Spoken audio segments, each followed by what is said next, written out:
There are a number of choices with respect to connection of the fuel supply to your new carburetor. You'll either have a single feed 4160 with a single inlet bowl, a dual feed 4160 with separate inlets for each fuel bowl, or you'll have a 4150 model which will also have dual feed bowls.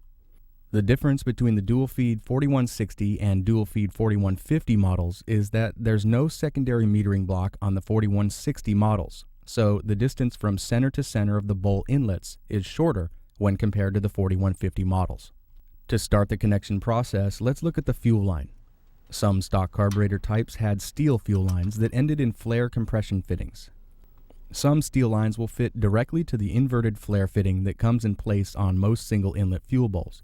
This can be the case for many 4160, 4165, and 4175 applications. Sometimes all that will be needed is to remove the existing flare fitting and replace it with one that matches the threading of your existing fuel line. If your steel lines won't match with the position of your new Holley carburetor, you may need to make an adjustment.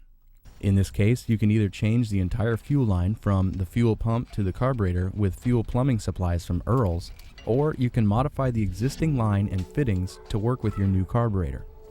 One popular choice is to use a tubing cutter to remove the end of the fuel line that ends in a compression fitting. You can also use this tool to modify a fuel line that might be pointing in the wrong direction for the fuel entry point on your new carburetor. When slipping a fuel hose onto a cut line that has no barb, make sure the inner diameter of the hose matches to the outer diameter of the metal line. Outer diameters of steel lines will match either a 5/16 or a 3/8 of an inch inner diameter of fuel hose that should be available at any auto parts store.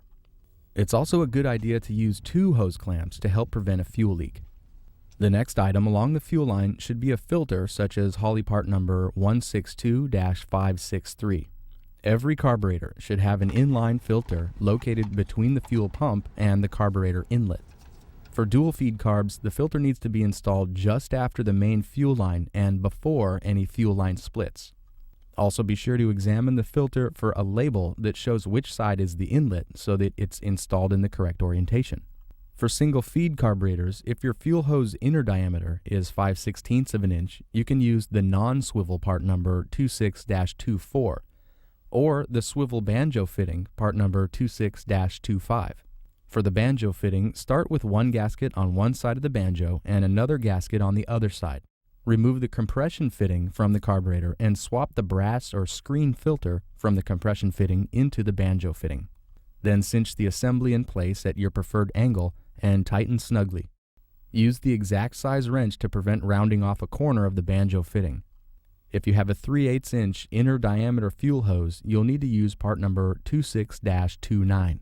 There are also options for connecting AN style fittings to a single feed carburetor by using part number 26-75.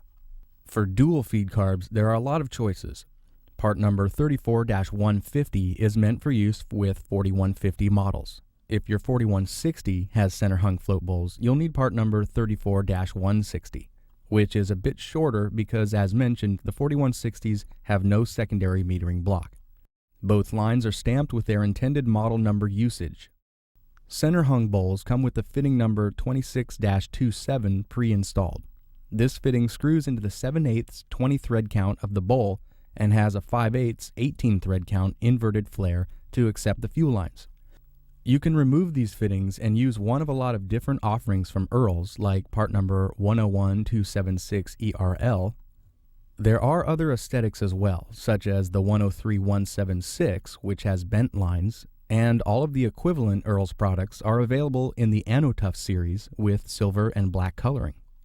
Street Avenger carburetors come with all of the fuel line connection pieces you'll need to get your carburetor connected to a fuel supply. If you want to use the included parts, install the fuel line fittings first and then the hose pieces. If your fuel line is at the front of the engine, the longer pieces go to the rear bowl and then the shorter one to the front bowl. Join the 2 hoses with the included fuel T and you'll have a 3/8 entry point for fuel coming from your fuel line or filter.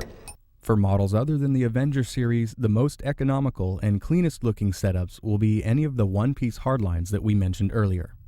Now that the fuel feed line is in, it's time to finish off the fuel supply connection.